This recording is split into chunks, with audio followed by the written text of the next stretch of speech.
Hello, Dawn Moore at Allegiance Title Company. Today I want to discuss with you the HOA addendum, or what is more properly called the Addendum for Property Subject to Mandatory Membership in a Property Owners Association. This addendum applies only to single-family detached homes that are part of an HOA. The addendum provides 4 choices for providing the subdivision information to the buyer. Subdivision information includes the restrictive covenants affecting the property, a copy of which you will also get from your title company, a copy of the bylaws and rules governing the association, and a resale certificate which will give the status of dues, give you notice whether there are any violations of covenants or restrictions, provide a listing of fees associated with the transfer, and also disclose the financial condition of the HOA. The 4 choices under the addendum for providing this information are: first, that seller, after entering into the contract, will order the subdivision information and pay for it. Buyer will then have 3 days from receipt of the subdivision information to terminate the contract for any reason or no reason. I call this first choice a free option period for the buyer. The second choice is that buyer will order the subdivision information and has to pay for it before receipt. And then the buyer has 3 days to terminate the contract for any reason or no reason. This is also an option period, but I call this an invested option period. The buyer has to pay for the right to terminate. Hopefully, then the buyer will terminate based on information given to him by the Homeowners Association and not just for any reason or no reason.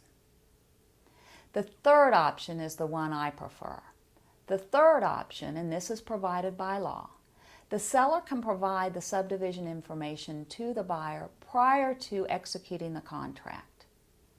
Then the buyer can review the information, check the option 3, and if the buyer wants to get an update, then the buyer is allowed to get an update. The buyer has to pay for it, but it's a much lesser fee because they can only pay for what's reasonable to give information, whatever information as to the changes. And the buyer will get the update, and then the buyer can only terminate under this provision if there is a material change to the subdivision information from the time he received the original information. This is not an option period. The buyer cannot terminate just for any reason or no reason. It has to be based on a material change from the date he received the original information. This provision only works, however, if the subdivision information originally provided to the buyer is no older than 6 months. In this market, when our listings are selling faster than 6 months, then it's prudent for a seller to order this subdivision information during the listing period, provide it to the buyer, and then check this third option. There is a fourth option under the addendum. However, it's very limited in its use.